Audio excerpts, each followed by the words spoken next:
Level 1. The Broken Family.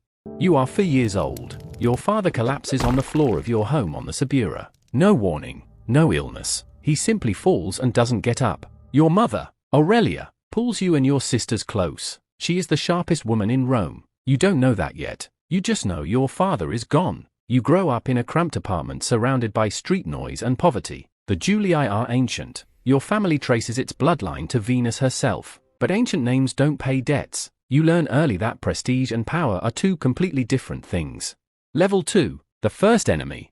You are 16. A dictator named Sulla controls Rome with iron fists and execution lists. He murders his enemies and posts their names on the wall of the forum like a butcher's bill. Your name appears on a list, not because of anything you've done, because of who you're connected to. Your uncle Marius was Sulla's great enemy. Your wife's father was Sulla's great enemy. You are a teenager caught in someone else's war. Friends beg Sulla to spare you. He agrees. Reluctantly. His words are recorded. He saw in Caesar many Mariuses. You don't fully understand the compliment yet. You understand the threat perfectly. Level 3. The Refusal. Sulla's men come to your door with a simple demand. Divorce your wife. Cornelia is the daughter of Sulla's dead enemy. Keeping her is a political statement. Every ambitious young man in Rome is bending the knee right now. Making peace with the new order. Trading inconvenient loyalties for safe futures. You refuse. You are a teenager with no army, no money, no protection. And you look the most powerful man in Rome in the eye and say no. Sulla confiscates your wife's dowry. Strips your priesthood. Takes everything you technically own. You go into hiding in the hills. Moving from village to village. Bribing officials to look the other way. You are sick with fever for most of it. You survive anyway. When Sulla finally relents and lets you return, you walk back into Rome still married to Cornelia. You are 17 years old and you have already decided what kind of man you are going to be. Level 4. The Pirate.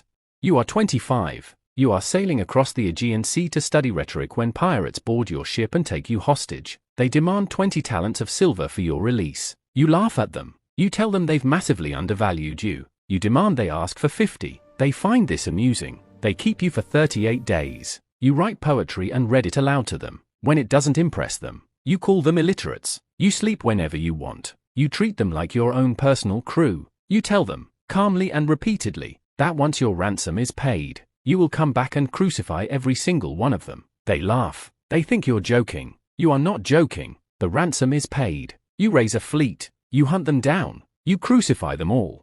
Level 5. The Grief.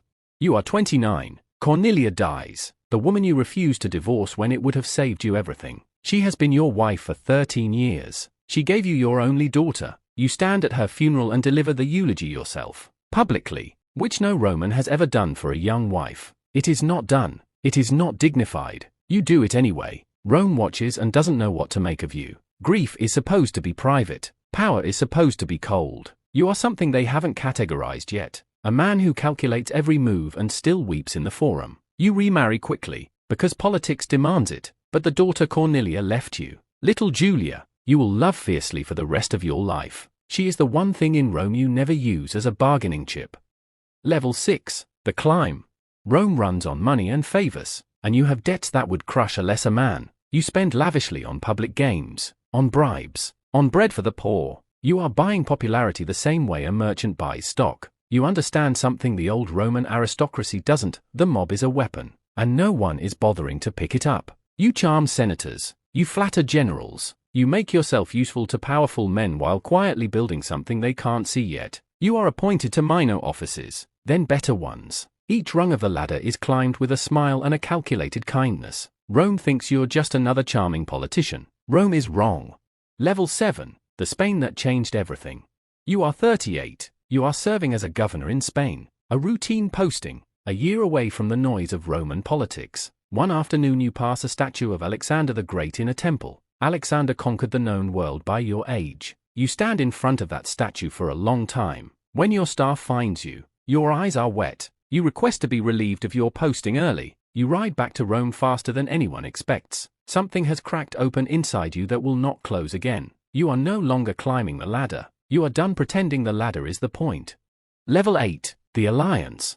3 men quietly divide the Roman world between them. Pompey, the great general with the finest army in history. Crassus, the richest man alive. Who once put out fires only after negotiating the purchase price of the burning building? And you, the broke aristocrat with the dangerous smile. Together you are the first triumvirate, and the Senate doesn't even know it exists yet. You get what you want from the arrangement, a command. Gaul, the wild, unconquered north, a province of forests and tribes and very little glory. Your enemies in Rome think they've sent you away to rot. You look at the map of Gaul and see something entirely different.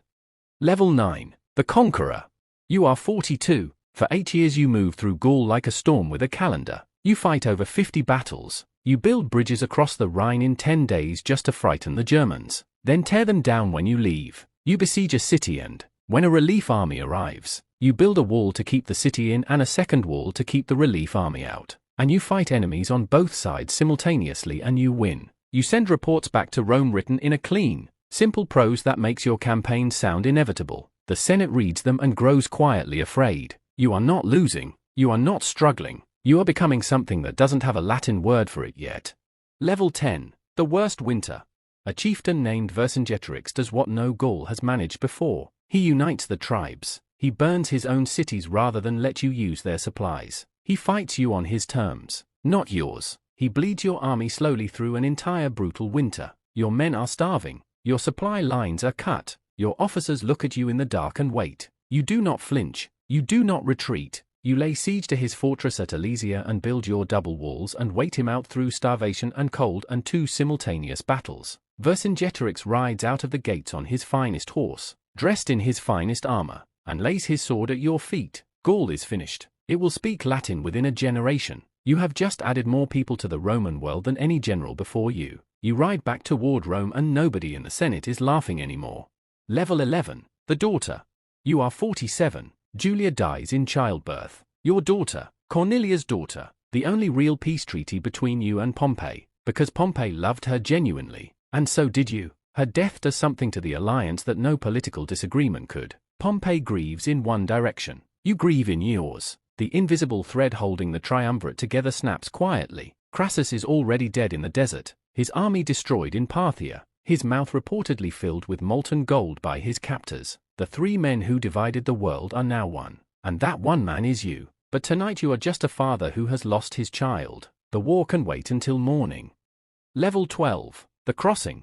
The Senate orders you to disband your army and return to Rome as a private citizen, which means your enemies can prosecute you, ruin you, end you. Pompey, your old ally, is now your greatest threat. He's turned. The order comes. Your army stands on the northern bank of the Rubicon, the small river that legally separates your command from Rome. Crossing with your army is treason. Every man who has ever crossed it in defiance is dead or defeated. You sit on your horse in the dark. The river is barely a river. Your officers are silent. You say the words that will echo through every language that ever borrows them. The die is cast. You cross. There is no version of this night where you turn back.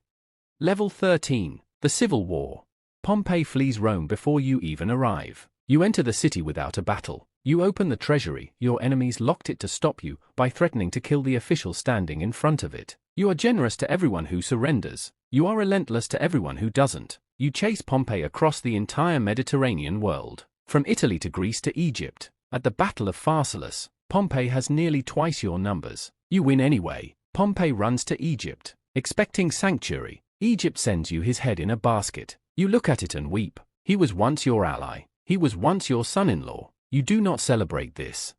Level 14. The Queen. Egypt is in the middle of its own civil war. A teenage queen named Cleopatra has herself smuggled into your quarters, rolled inside a carpet or a linen sack. The sources disagree on the container, not the audacity. She needs an ally. You need Egypt's grain. What begins as politics becomes something neither of you entirely planned. She is brilliant in 6 languages. She understands power the way you do. As a living thing that must be fed, you spend 9 months in Egypt, sailing the Nile, meeting her scholars, touring her libraries. Your officers are furious. Rome is waiting. You don't entirely care. She will bear you a son. You will name him Caesarion. You will never publicly acknowledge him, because Rome is not ready for what that child represents. Level 15. The Throne without a crown. There is no one left to fight. You are Dictator Perpetuo, Dictator in perpetuity. The title is unprecedented. The Senate passes you honors faster than you can refuse them. A golden chair, a golden wreath, a month renamed in your honor. Statues placed among the gods. You know what they're doing. They are testing how much you want to be king. You know Rome will not tolerate a king. You have known this your entire life. You begin reforms instead. You fix the calendar. The Roman calendar is so broken that the seasons no longer match their months. You redesign it with the help of Egyptian astronomers. It will carry your name forever. You write new laws. You plan a library for Rome to rival Alexandria. You draft plans for a canal through the Isthmus of Corinth. You are building a world, not just an empire. But the senators who drape you in honors are not celebrating you. Half of them are measuring you for a coffin. The knives are already being sharpened in rooms you are not invited into. Level 16. The warnings.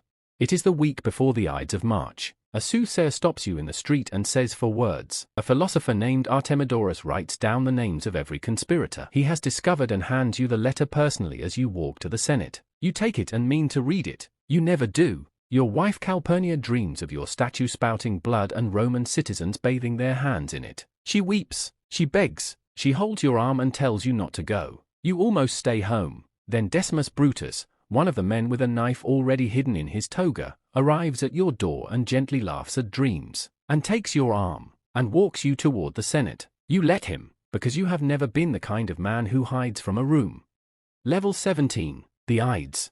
The room fills up around you. 23 men have knives hidden in their togas. It begins with a petition, someone grabbing your toga, pulling you off balance. The first blade falls on your neck. You pull your toga over your face because you will not let them see your expression. You fight back with nothing but a stylus until there are too many of them and the floor is too wet. 23 wounds. The greatest general, the greatest politician, the most dangerous man Rome ever produced, dead on the Senate floor beside the statue of Pompey, which the blood pulls around like a signature. Brutus is among the 23. You trusted Brutus. Some say your last words are surprise at his face in the crowd. Most historians think you said nothing. You simply pulled the cloth down over your legs so you fell with dignity. That is probably right. It is exactly the kind of thing you would do.